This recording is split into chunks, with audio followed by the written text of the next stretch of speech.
Hey everybody, Scout Crafty here again. Mishmash Monday. Hope you're having a great day and had a great weekend. It's Christmas Eve today. The eve before the Christmas Eve. A lot of people celebrate the holiday on Christmas Eve.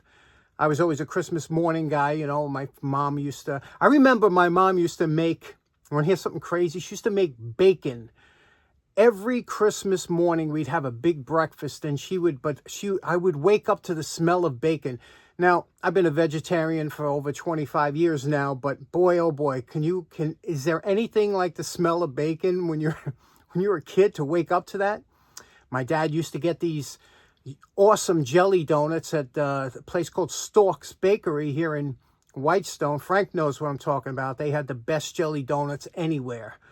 Oh, they were packed with jelly. You bite into them and they were all over your finger. It was wonderful. Anyway, we got a great project today. Something I've been holding on to from the summer, but it's so cold today. I'm telling you, it's like, it feels like 8 degrees here. It's chilly out. So I wanted to do something that would warm me up and maybe warm some of you up. So let's get right to it.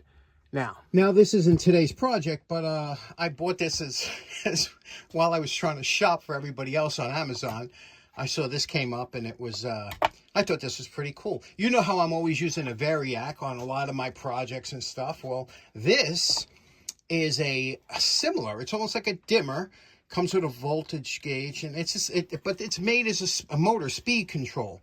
Now, a lot of people ask me about, can you control, you know, variable speed on electric motors? You can't do it on the induction type motors, which is mostly what we use. You can vary the speed on brushed motors, which we also use, like the Dremel or the belt sander.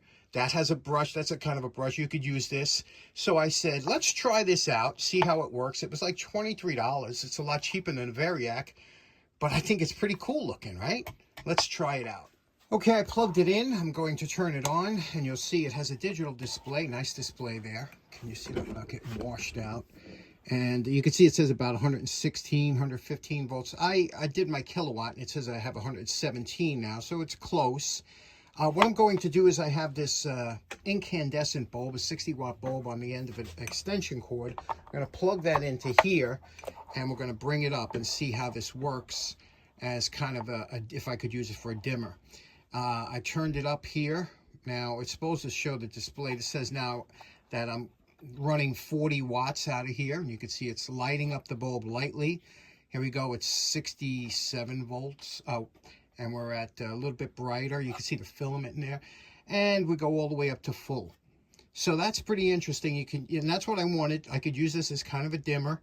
Let's try it on the belt sander and see how it does for slowing down the belt sander. Okay, here's the belt sander hooked up. I have it on full. I'm going to turn it on then and see if I could slow it down. It's going to be very loud. I might have to dull it out.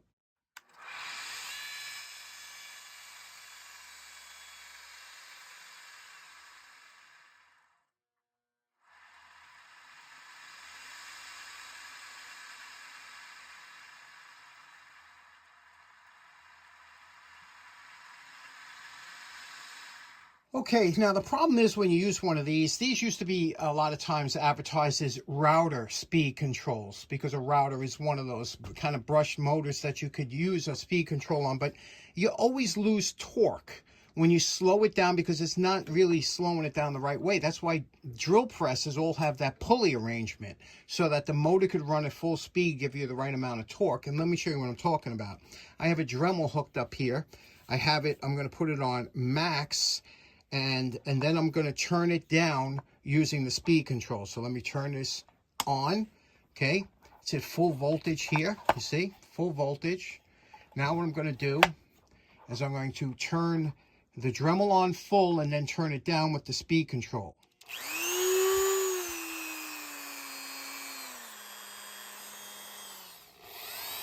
Now you see that, you say, okay, that's nice, but the problem is that you lose the torque at that slow speed, and it works really good on Dremels and stuff, but at this slow speed, let me see if I can't find something here. Watch what happens to the torque. You see what I mean? It doesn't have the torque even though it's going nice and slow. So I guess if you're doing light work or polishing, it would be real good because you don't press very hard. But these work good on Dremels, and you can see I'm at 60 now. I have it at full. I always recommend, if ever you're going to buy a Dremel, always buy variable speed. You can't work with these things at full speed. It's almost impossible. But if you don't have a variable speed Dremel, if you have only a single speed, then this is a really good purchase for, or a Dremel speed control, but it's the same thing. This is a really good purchase for that. But very interesting. What are your thoughts? Okay, so here's the project I wanted to work on today. And what this is, it's a vintage infrared heater, or what they used to call reflector heaters. And these were super common years ago, and they're very good. They work very well. This one I bought at Elephant Trunk Flea Market from an 85-year-old gentleman who was a really nice guy. And I paid $20 for it. I could have... You know, he was open for negotiation, but he was just such a nice guy, and he had it for so long. I said, yeah, I'm good with that. You can see what it is here. This probably, I don't know if this is the original cord, because a lot of times they had like a cloth cord on these older ones. But what I want to see, because a lot of these some had copper, real copper reflectors, which are nice. Some of them were copper plated. Not so nice. Copper plating, any kind of plating, you know, tend to come off. But if this is a copper inside, they clean up nice. Let's see what we can do with it. And I'll show you how that resistor wire socket works for the heat. And that's why we can use that little voltage. We could turn it down with that device that I just got. So let's see what we can do. Let's see if this cleans up a little bit. I do not want to repaint or anything. And we'll see what we can do. Let's get started. Now, the first thing I always do is I always start by wiping everything down with a damp rag. And speaking of which, look at the name tag up here. It's a VMC. Let me see if you could see this here. Zoom in.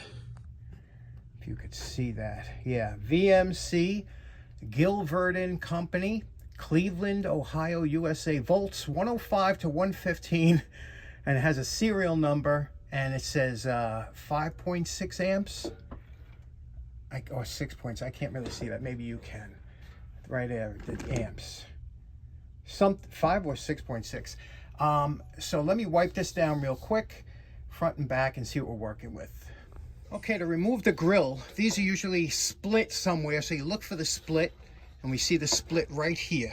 Can you see that split right there? And what you do is you'll have to pull this split down and out, and pull it out, and it kind of unwinds here. Let me see if you could see that. Unwind, and there we go. Now, it looks like the grill was out because this this split should have been on top so that the V displays properly.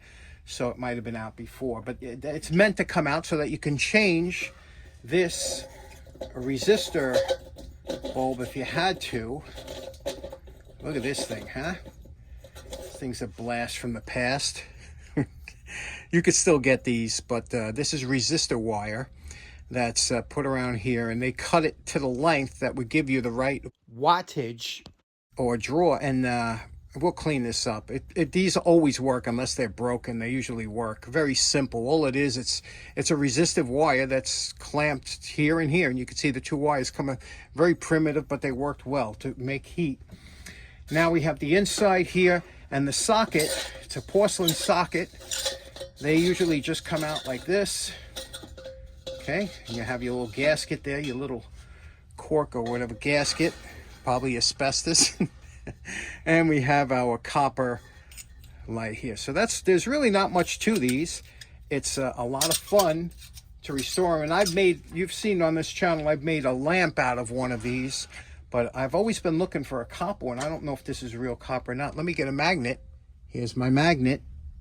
Oh, look at that. It's copper. How about the base? Oh, yeah, the base is some kind of metal. Okay, some kind of ferrous metal. Good, let's clean it up. Okay, you can see we have a cast base here. You can see it's not rusted, so it was kept indoors, I guess. Cast base, we have the adjuster nut here that had this little clamp that was attached to the dish. We removed the clamp and the handle. Here's the handle and the nameplate, and you can see it's in good shape. These are very easy restorations. Everybody can have a good time with this. Now we just have to do a little cleaning up, a little polishing, and see how this comes out. Now, when you're working with something like this, it's always important to remember how far you want to go with it, or what do you want it to look like when it's done. Now, this is a very attractive coating here, but I believe, believe it or not, I believe there's a paint or something that's this color, because copper doesn't look, this is more of a goldenish tan. Copper tends to come out very shiny, and I'll give an example of what copper looks like when you clean here. Like you see this edge here that we just wiped off with a little Scotch-Brite? See, there was before, and then when we wipe it, it comes down to like a really kind of a, copper tends to be more of a pinkish, okay? Now, you have to use your head when you're doing this, because if there was a finish on here and you take it off, you become a slave to this, because it will dull out, you know, and it'll always tarnish. But there are some drip marks in here like that, that it looks like maybe some of it, something spilled on here that took off the paint or whatever it was. I believe this is a painted finish. So what I'm going to do is I'm going to run it lightly with some Brillo, and this is always a good spot to start on, under the name tag that you could see, because I could take it down to the copper, but once you do that, you become a slave to this for the rest of its life, you know, and it kind of takes away the patina. So let's just give it a good cleaning with a little Brillo. Okay, this definitely is some kind of painted surface. I don't want to take it off. I like that golden look. You could see here where I used only Barkeeper's Friend in here, just because I wanted to get rid of any of the discoloration. And what it did was the drip marks, you could probably see, turned out to come copper. So I'm just going to go over this with a little polish on the back. We did this. This is painted. Cleaned got all the dirt out of the paint. I'm just going to hit it with a little bit of polish. That's all I'm going to do with this. I want this to be a reflective surface. I don't want to make it pink copper. I want this color. So let's polish it. Now, this is really a beautiful casting, and you could do a lot with this casting, but I'm just bringing it back to original paint now. It's too cold to paint anyway, but this is what it looked like before. You could see the dirt, the grime, the years, and that's after. That's after, you see? And before, and it's a lot of scrubbing and a lot of different detergents to get all that out of there, but I think it looks passable.